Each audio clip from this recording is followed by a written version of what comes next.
delighted to take you down to Pine Ridge for another visit with Lum and Abner. Brought to you by the makers of Horlicks, the original malted milk. One thing before we go any further. If you're ever tempted to buy a low-priced package of malted milk, I think you owe it to yourself to think twice before you make your purchase. Of course, you want to get a bargain if you can. But remember this. Products costing less often are not real bargains. When you buy a cheap imitation of Horlicks, you just don't know what you're getting. There's no economy in eating food that's inferior in quality. So for real value for your money, for results, insist on Horlicks, a product of the finest quality. Every ingredient in this famous malted milk is the best and purest that money can buy, from the choice selected malt barley to the rich, full cream milk it contains. Ask for Horlicks at the soda fountain, too. Malted milk drinks are so much more delicious, give far better results when made with Horlicks. And now, let's see what's happening down in Pine Ridge. Well, when we left our old friends last week, Abner had just returned to Pine Ridge after a 2 days' absence with a big automobile and a chauffeur. He explained his disappearance of last week by informing his friends that he had been in at the county seat to get first-hand information about how to conduct himself in society. And since his return, he's been cutting quite a figure in Pine Ridge socially. As we look in on our friends today, we find Big Huddleston down at his store. Lum is just entering. Listen. Well, come in, Lum. Granny Dick, I told you you'd be sorry you never bought no stock in that silver mine. Did you sell it? No, not yet. Had a meeting of the stockholders, and Mr. Worthington made us an offer, but we never took it. How much did he offer you?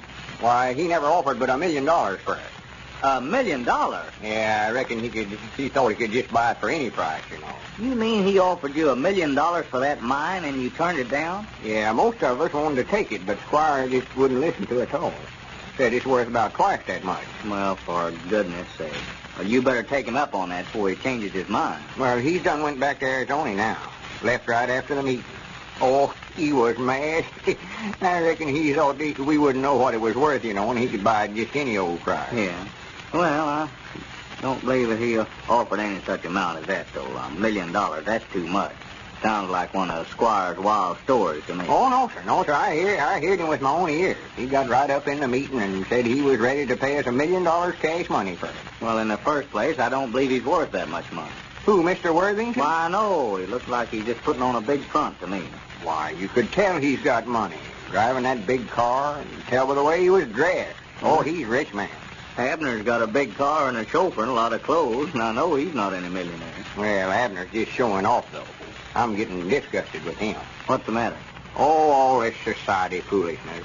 I never seen a thing go to a fella. That's funny coming from you, Lum. I thought you were the ringleader in this society business around here. And I was till he got back in town. Professor Willoughby and me both, he just had to take a back seat now. Can't keep up with him, huh? And couldn't nobody keep up with him. He went plumb hog wild. Well, I haven't seen him to talk to him since he got back Friday. I never seen such a change come over a fella in my life. Here we was all trying to get him in society there for a while, and now everybody's trying to slow him down some. I tell you, Dick, he can't keep up the pace he's going. He was the only stockholder that wasn't at the meeting a while ago. I called up his place to get him to come over there, and he was still in bed asleep. At 2 o'clock in the afternoon, mind you. Still asleep? Yes, sir. Elizabeth said he never got in till after 5 o'clock this morning.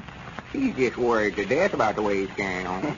Well, I guess she sees now how Abner felt when she was going in for society so strong. Oh, yeah. And she's quit now. That is, she's trying to. Abner's been dragging her out to these bridge parties at all hours of the night. Her trying to work in the field of a daytime and keep up with him of a night. Well, I'm sorry to hear of Abner acting that way. Somebody ought to talk to him. Talk to him? Just wasting your breath. Well, I didn't know he was carrying on that way. I knew he had that big car and a chauffeur and all. And what does he call that chauffeur, Adolf? Yeah, Adolf. I feel sorrowful for him. Abner's about got him wore down to a nub trying to keep up with him. Yeah. Yeah, just liable to wake him up at 2 or 3 o'clock in the morning to get him to drive him someplace or not. Time don't mean nothing to Abner no more. Like Friday night he got back. He had the FFPRs over at his house for a buffet supper. Played bridge till about midnight, and then he wanted to load the whole crowd in his car and drive into the county seat. Some night spot he said he found in there where they got good Chinese food. You mean he wanted to go in there and eat at that time of night? Not only that, but he went. Me and Pearl and Elizabeth had to go with him. Nothing else was doing. Went into this place and had a big floor show, Abner called it. Floor show. Yeah, singing and dancing and all that stuff. I never seen much of it myself. Went sound asleep right there at the table. See, we never got in till clean after broad daylight. Ordinary my getting up time. I sure. And I don't reckon he'd have left in if they hadn't closed the place up on us. Last ones to leave. For goodness sake. Yeah, these different singers coming around the table, to sing to us, and Abner give them a $1 bill. Oh. Just throwing his money away. Why, sure he is. He ought to have more sense than that. Elizabeth looked right pitiful, too, sitting there trying her best to keep awake, nodding. Every once in a while, her chin would drop clean down on her chest. Couldn't hardly keep her eyes open. Well, she chopped cotton all day the day before. Oh, well, that's a shame. Abner ought to be whipped taking her out like that. Well, he treats her nice. That is, he thinks he's showing her a big time. Here a while back, she's complaining about him not being turned social. I know she was. Said he was getting backwoodsy, so he's trying to make up for lost time. Yeah, he's making up for it, all right. Yeah, and keeps telling her if he'd known society was that much fun, he'd have been in it long ago. And he grabbed Elizabeth up and make her dance with him.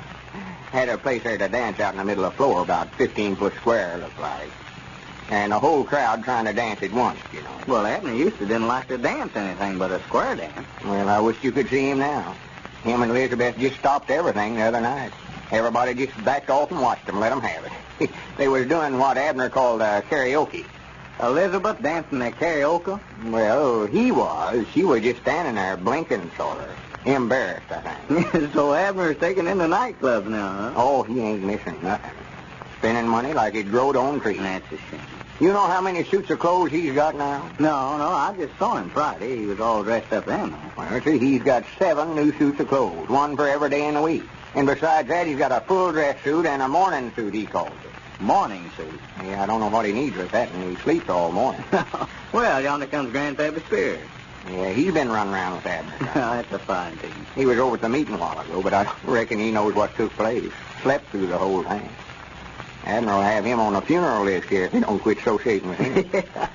No, sir, Abner ain't a fitting companion for an old man like it. No, Grandpap better not start that. Hello, Grandpap. Come in. Howdy. How are you, Richard? All right, Grandpap. How are you? Well, to tell you the sweetest truth, I don't know, Richard. I'm so sleepy I can't tell hardly. Yeah.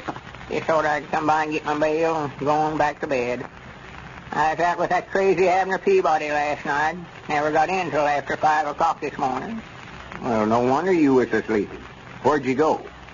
Why, we left his place yesterday afternoon to take a little ride, and he kept studying up places to go and things to do. Yeah, Llama just tell me about the way Abner's behaving since he got back. Oh, it's a side. Society went right straight to his head. Even Professor Willoughby can't keep up with him. Well, I've took out myself. It just took him to show me how silly society is. I thought you were trying to get him in society here a while back, Lum. I was, but now I'm trying to get him out of it. Yeah, he better be taking that money he's throwing away on foolishness and invest it in that mining stock of Squire's. Yeah, that's what I told him. I just bought myself another $100 worth. You put another $100 in that silver mine, Grandpap? Yeah, Squire let a few of his friends on it before the price goes up again. Is the price going up? Yeah, he said in a day or two it's liable to go to $1,000 a share. $1,000 a share?